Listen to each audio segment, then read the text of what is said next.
Assalamualaikum teman-teman semua. Gimana kabarnya hari ini? Semoga selalu baik-baik saja dan sehat terus ya. Di video kali ini kita akan bahas sesuatu yang mungkin sering kita alami tanpa kita sadari, yaitu doom spending. Kamu pernah nggak sih merasa stres, cemas, atau sedih, lalu tiba-tiba merasa ingin beli sesuatu untuk bikin mood kamu jadi lebih baik? Nah, mungkin kamu sudah terjebak dalam fenomena yang satu ini. Doom spending bisa bikin kita merasa lebih baik sementara, tapi juga bisa bikin kantong kita bolong dalam jangka panjang. Bayangin aja deh, kamu kerja keras setiap bulan, tapi begitu gajian, semua uangnya langsung habis buat hal-hal yang sebenarnya nggak penting. Padahal kamu punya impian jangka panjang seperti beli rumah atau pensiun dengan nyaman. Pernah ngerasa kayak gitu nggak? Jangan khawatir, karena di video ini kita akan kasih kamu 11 cara efektif buat mengatasi doom spending, khususnya buat kita-kita yang ada di Gen Z dan milenial. Yuk,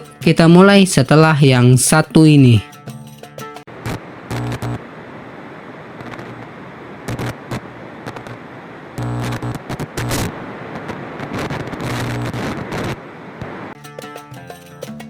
Jadi apa sih sebenarnya doom spending itu? Doom spending adalah kebiasaan belanja berlebihan sebagai cara untuk mengatasi kecemasan, khususnya soal keuangan atau situasi ekonomi. Kita ngerasa toh nabung juga nggak ada gunanya, jadi mending nikmatin hidup sekarang. Masalahnya perilaku ini bisa merusak kesehatan finansial kita dalam jangka panjang. Gimana nggak, barang yang mungkin kita beli itu mungkin bikin senang sesaat, tapi di akhir bulan kita malah bingung gimana caranya bayar tagihan. Berikut ini 11 cara untuk mengatasi doom spending. Pertama, buat buku harian pengeluaran. Salah satu cara paling efektif buat mengatasi doom spending adalah dengan mencatat semua pengeluaran kamu.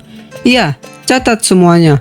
Mulai dari apa yang kamu beli, kenapa kamu beli, dan gimana perasaan kamu setelah beli. Dengan cara ini, kamu bisa paham pola pengeluaran kamu. Mungkin kamu akan sadar kalau banyak belanja cuma karena lagi bosan atau stres. Kedua, batasi pengguna media sosial dan aplikasi belanja. Kita semua tahu, media sosial bisa jadi salah satu penyebab terbesar kita pengen beli barang-barang gak penting. Hapus aplikasi belanja atau setidaknya batasi dulu aja pengurangannya. Coba kurangin waktu kamu scroll Instagram atau TikTok, karena iklan dan influencer di sana bisa banget mempengaruhi keputusan belanja kamu. Ketiga, unfollow influencer. Ngomong-ngomong soal influencer nih, gak ada salahnya juga buat unfollow mereka, terutama mereka yang sering promosiin barang-barang mewah. Serius deh, dengan mengurangi paparan kamu sama barang-barang itu, kamu juga bakal lebih jarang ngerasa terpanggil buat belanja. Keempat, cari pengganti yang menenangkan.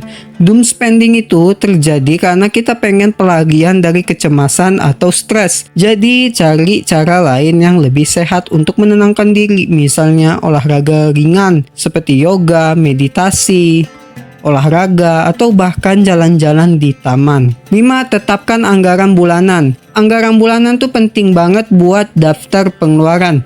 Tentukan batas untuk masing-masing kategori seperti makanan, hiburan, dan transportasi. Kalau kamu punya anggaran yang jelas, kamu akan lebih sadar terhadap apa yang kamu beli. 6. Prioritaskan menabung sebelum belanja. Pernah dengar prinsip pay yourself first? Sebelum kamu belanja atau bayar tagihan, sisihkan dulu sebagian uang untuk ditabung atau diinvestasiin.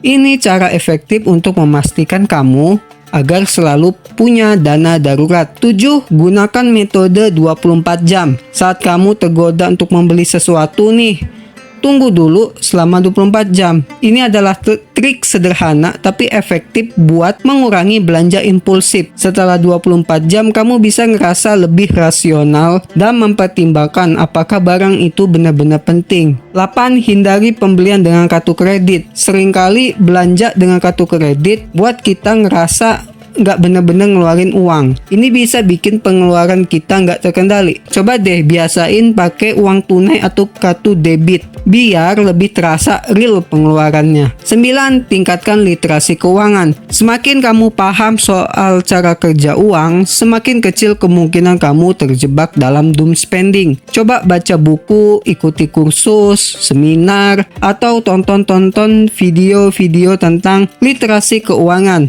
Pengetahuan adalah kunci. 10. Buat tujuan keuangan jangka panjang. Punya tujuan keuangan yang jelas seperti beli rumah atau menyiapkan dana pensiun bisa jadi motivasi kuat untuk menahan godaan belanja impulsif. Setiap kali tergoda nih buat belanja, ingat-ingat lagi tujuan jangka panjang kamu apa. Terakhir, yang ke-11, temukan support system. Ada baiknya kamu gabung dengan komunitas yang mendukung kebiasaan menabung atau coba ikuti tantangan keuangan bareng teman-teman. Punya orang lain yang juga punya tujuan yang serupa bisa bikin kamu lebih disiplin. Kesimpulannya di sini jadi, doom spending itu emang bisa kasih kepuasan sementara, tapi dampaknya bisa sangat merugikan keuangan kita dalam jangka panjang. Dengan mengikuti 11 cara tadi, semoga kamu bisa lebih bijak dalam mengatur pengeluaran dan menjaga kesehatan finansial kamu. Semoga tips-tips tadi bermanfaat buat kita semua.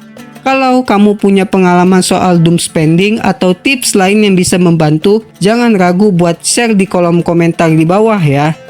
Jangan lupa like, subscribe, dan nyalain lonceng notifikasinya biar nggak ketinggalan konten bermanfaat lainnya dari Innerbus.